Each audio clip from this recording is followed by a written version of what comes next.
who would have known that 4 years later, I would be talking about Auntie Gladys in that story, almost to the day, to remind people that we all have letters to mail, but you mail them with this. You mail them with what? Integrity, compassion, honor, honesty, with the values. Pono Shim, who works with Oahu's business community, shares the values he's learned from his elders. Next on Long Story Short. Long Story Short with Leslie Wilcox is Hawaii's first weekly television program produced and broadcast in high definition. Aloha mai kako. I'm Leslie Wilcox.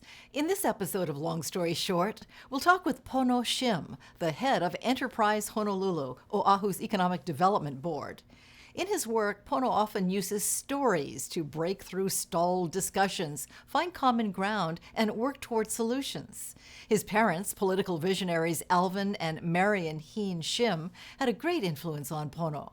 And there were other people, Kupuna, who also taught him the values he still practices and shares today. We start off with a key lesson in values that Pono learned young from his grandaunt when she surprised people by making her way to the front of the crowd to address the 1970 Governor's Conference. She was Pilahi Paki, a respected teacher and community leader, and she felt conferees really needed to hear something. She told them that in a world of strife, in search of peace, Aloha was the answer. Using Aloha as an acronym for Hawaiian values, she gave the word more power than a mere greeting or farewell.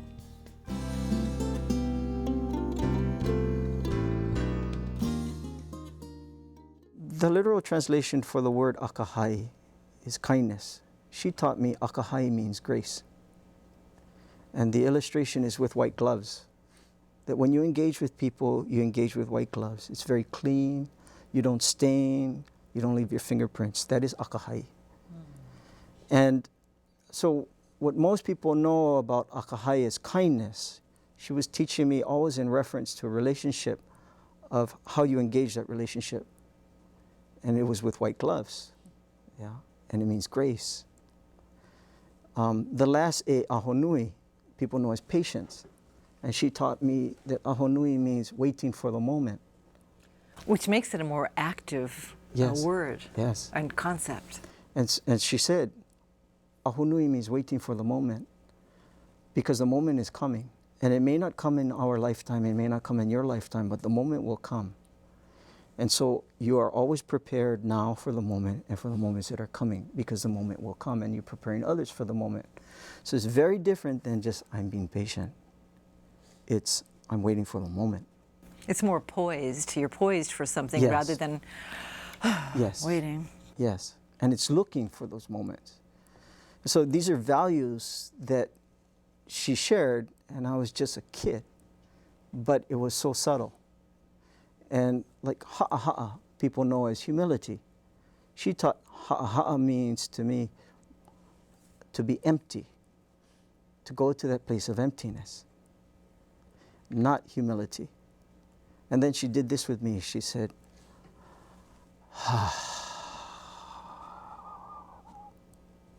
she said, the moment of emptiness or patiently humble. Two very different things. She said, the moment of emptiness.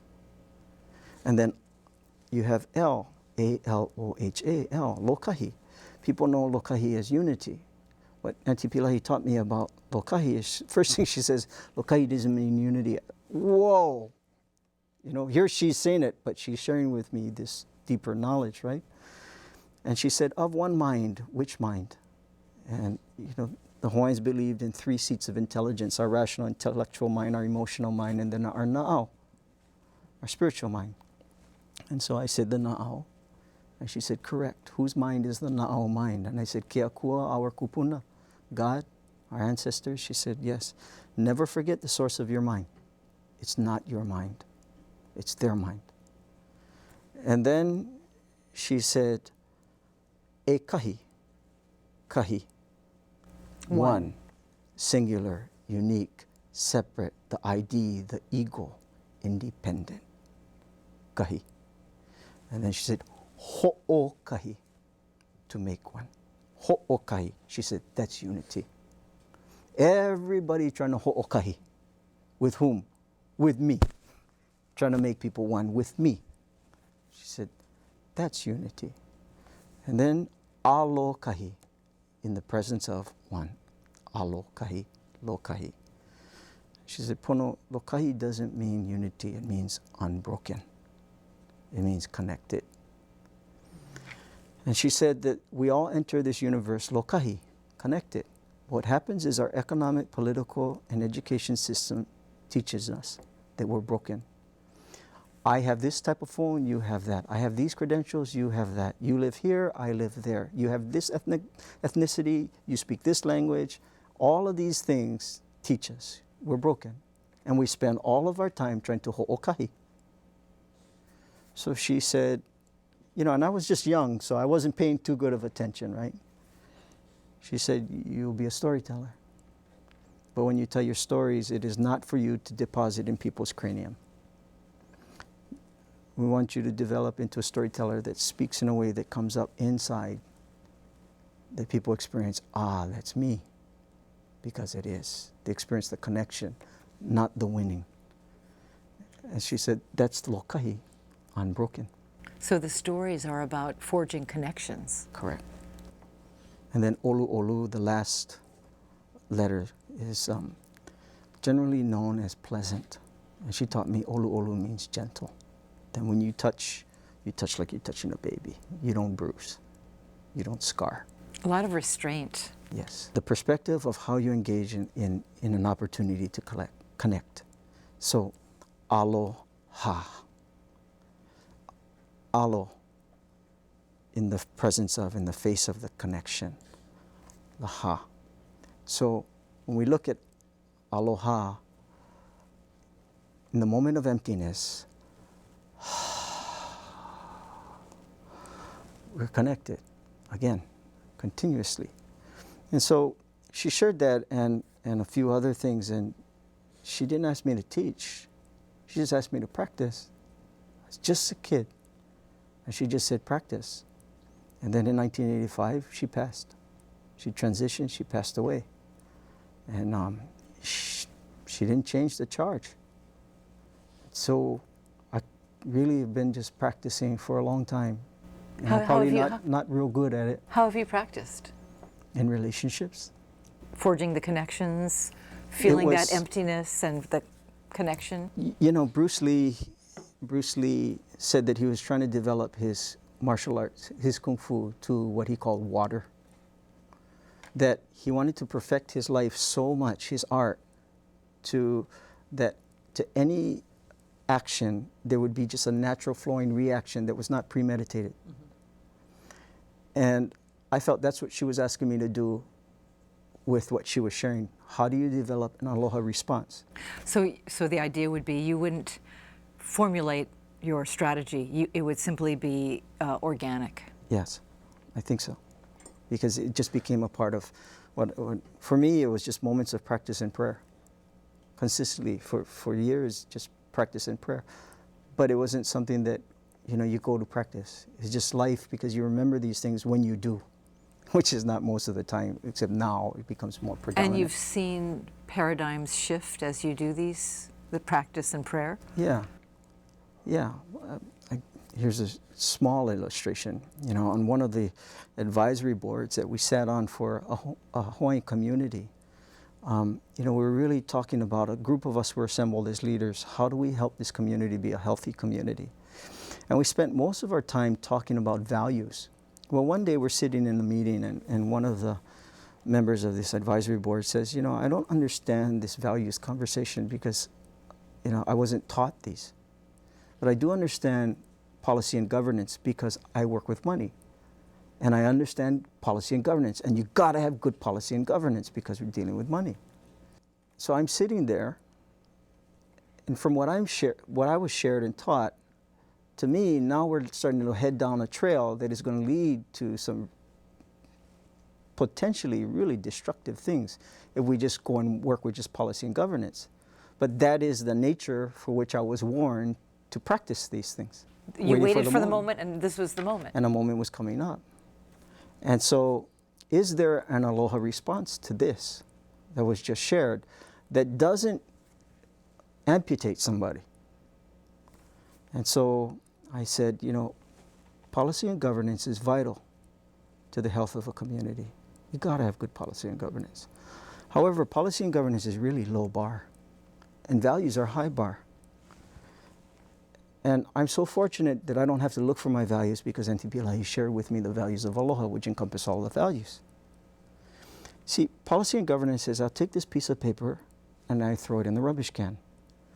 Aloha says, I will pick up this piece of paper even though I did not put it there. There's a big difference between policy and governance and Aloha. Now, if we want to have healthy communities, we absolutely must establish good policy and governance. But we better reestablish our values, because in the absence of our values, all we have are communities of degradation. And then we wonder why someone picks up a gun and shoots 19 people. That's not a policy and governance issue, although we'll try to control it with policy and governance. It's a values issue. And so notice, the moment had come, I had to go to empty. And with white gloves and gentle touches, time to help everybody reconnect. With the values of Aloha, Pono Shim, as president and CEO of Enterprise Honolulu, helps some of Hawaii's top business executives break log jams in the boardroom. Unobtrusively, he guides debates to a higher level, above head-butting and individual agendas, to that place of connection. And he uses stories to do it. Here, Pono shares one of these stories with us. It's August of 2001, and his daughter has just been waitlisted for the 7th grade at Kamehameha Schools. Distraught over a possible error in his daughter's academic records and in need of reassurance, Pono visits Gladys Brandt, the former Kamehameha Schools principal, who later challenged its trustee system. In a series of conversations with Auntie Gladys, we see how leading a life of aloha with grace and dignity can make the seemingly impossible possible.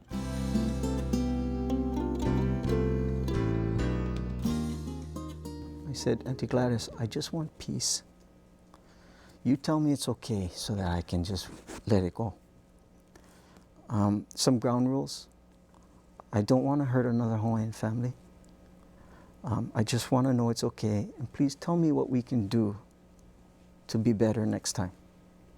And she said, okay. So she goes through my daughter's file and she says, remarkable, remarkable, remarkable, remarkable. And soon she closes the file and she says, Pono, I'm disturbed. There's an injustice here. This child should be going to the school. Now she's upset. I don't know what to do. I got to call this person. I'm trying to calm her down because I'm coming for peace. Now a kupuna's upset. So we talked, and eventually we started to share our dreams and our hopes, our aspirations for a couple of hours. At the end of about 2 hours, she said, Pono, I have to share something with you. So she runs over to her desk and she picks up 5 pieces of paper. And she says, you know I'm a cancer survivor. And I said, no, I didn't. And she said, yeah, I had breast cancer. Because of that, I have this tremendous affinity to the American Cancer Society. And she said, a few years ago, the Weinberg Foundation made a promissory of $1 million to the American Cancer Society of Hawaii if they did a matching. And so she said, about a month ago, I received a call, and they said, you know, Gladys, we need your help. We haven't raised any money, and we're about to lose $1 million endowment. So she says to me, where am I going to get $1 million from? You know, I can't just pull out my checkbook. And she said, but she felt burdened.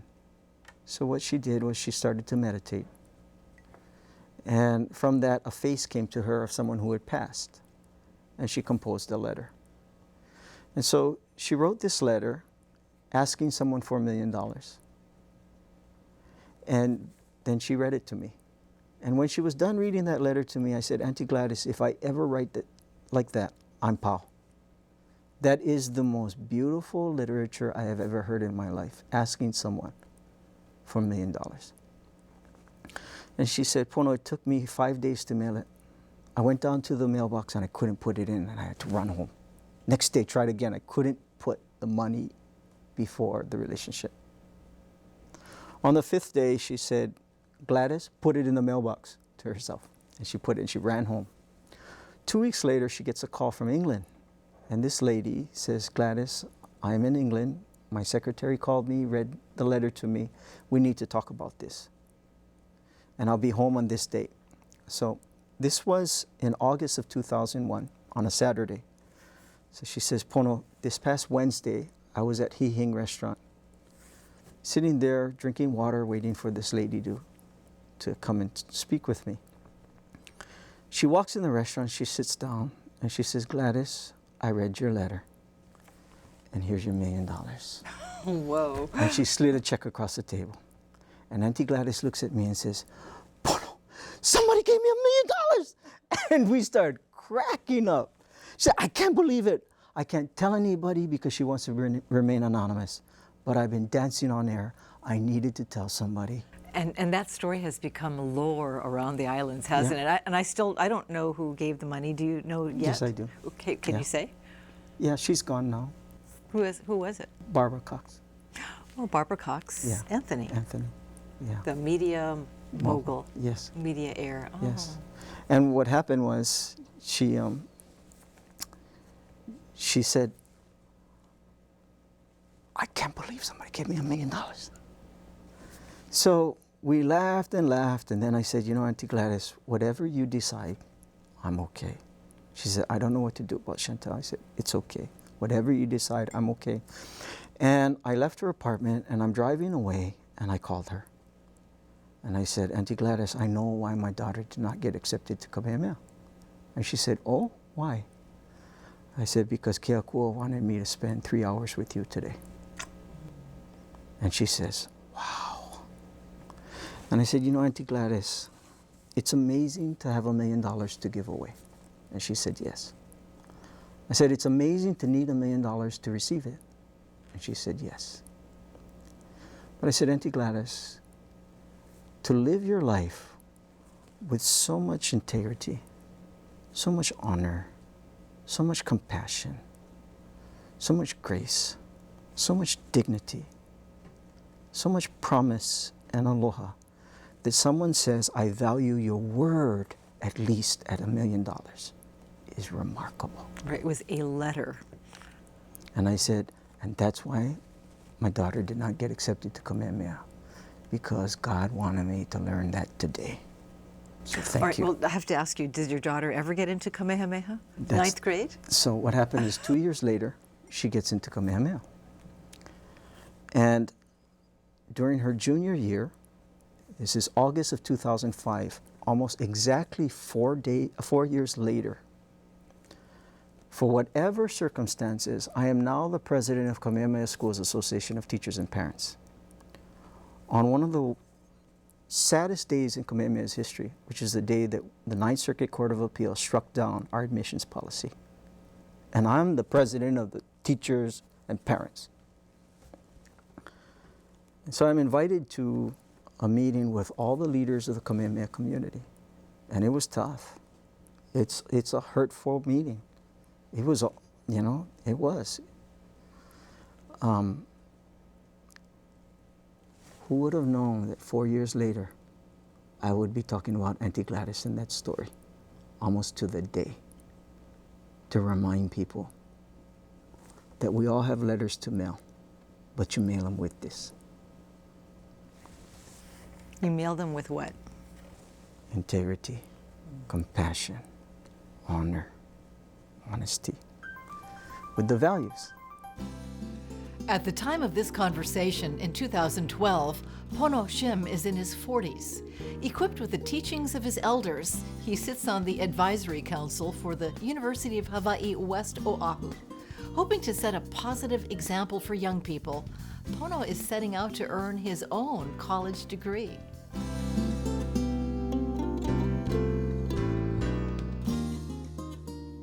It's interesting that you're guiding a school that, you know, and don't have the degree. But you look at people like Bill Gates and Steve Jobs didn't have degrees. Well, those are brilliant people. Then there's... But it's not necessary. It's just something that you'd like to do. Alice Holokai shared with me about healing and to use my gift not to hurt but to help. Auntie Pilahi, Nana, and others, my dad, my Uncle Walter, for all the things that I'll probably never ever have the chance to get some credentials that will validate what was shared, because I don't think that there's a degree or school, not that I would want one. Do you think that's your true education? I'd like to believe it. I mean, think about what I'm doing, the opportunities that I have. Those guys are tremendous guys, Bill Gates and Steve Jobs, and you know, they're brilliant beyond anything that I could ever dream or hope of. I was given a very special education. It took me on the side and just said practice and practice. And 2 years ago, I received the message that it was time to share. So you were fortunate enough to receive and listened, smart enough to listen to lost knowledge, and then to practice it so that it could be made part of a life. Well, I don't think it was a necessary, obvious decision on my part, and I don't think I was listening too good. It scares me how much I probably wasn't. You think you missed a lot? Yeah, absolutely. But sometimes you remember things that make sense to you later. Things come back. Come back, right. What did Nana Viri tell you? And I say that I've spoken with Emma Viri, her daughter, and she gave me a framed piece of writing from Nana that says, guard your thoughts. And it's all about the discipline of thinking positively and just being disciplined about what your mind concentrates on. Nana said, find the joy. And she also said, find it in silence. You know, because there's so much noise. But she said, find the joy and find it in silence. That's powerful stuff. You know, in the movie, The Last Samurai, and Tom Cruise is practicing judo with somebody, and one of the characters runs up to him and he said, too many mind. Mind the people watching, mind the person you're fighting. Too many mind, no mind. And see, that was also the charge of ha'aha'a, which is to go to emptiness. But a lot of people have a hard time being alone and being empty. They like to be filled with noise and activity. I love solitude. I spend a lot of time in it. And even though I'm around a lot of people and in various situations, my wife will tell people, they'll say, does he always watch people? Yeah, that's him. So you're on your own watching people, observing. I watch people, it's almost like a rubber neck, just kind of just watching people, just taking it in. It's listening. The thing is, I think that what they were sharing with me is to listen for the place of connection, not to listen to the place of disconnection. And so now bringing that all together into what I do at Enterprise Honolulu, that's what I shared with Mike Fitzgerald, that, we're not telling the one story which includes everyone. We're telling the stories that disconnect everyone. And how do we find those stories of connection that are above the argument? Another example of an Aloha moment, I was on a statehood panel for the 50th state, Hawaiian panel. It was on live TV, and I was walking out of the auditorium, and this man, he's a legislator, says to me, Pono, when you talk about keakua, are you talking about old keakua or new keakua? And I said, what? And he said, are you talking about old keakua or new keakua? And I said, what in the world are you talking about? He said, you talking about old God or new God? And I said, okay. There's one God, okay? And he says, okay. Same one been here from the beginning, same one gonna be here at the end, okay? He says, okay. I said, God has a frequency, okay? He says, okay. Same one gonna be here at the beginning, same one will be here at the end, okay? He says, okay. I said, you know what the problem is? He said, what? Some people think they're the only ones who have the channel. And he looks at me and I said, and it's not true. From the beginning of time, people have a channel to that frequency. But because people are fighting for the exclusive right to the channel, we have wars. When we should be asking each other, what in the world are you getting off that channel? Because it's probably the same thing or will complement each other. And because I didn't want to be in the media, I said, I'm sorry, I got to go, and I just left. But you see, how do you shift the conversation above the argument? And people just stood there, you know, kind of, okay, what do we do with this? I like to speak in symbolism. You know, find the connection. Finding the connection is a challenge Pono Shim takes on every day. The values he lives are universal. He's carrying on Auntie Pilahi Paki's belief in the power of aloha, with the strengths it encompasses, as the search continues for peace in this 21st century. For Long Story Short and PBS Hawaiʻi, I'm Leslie Wilcox. Ahui ho kako. For audio and written transcripts of this program and all episodes of Long Story Short with Leslie Wilcox, visit pbshawaii.org. It wasn't ever a big deal about who we associated with. But I remember after we went back to school after the winter break, and some people were talking about the Fabulous Five. I said, well, yeah, they came over for New Year's dinner. I said, yeah, right. And we couldn't prove it because we could never talk about it, you know.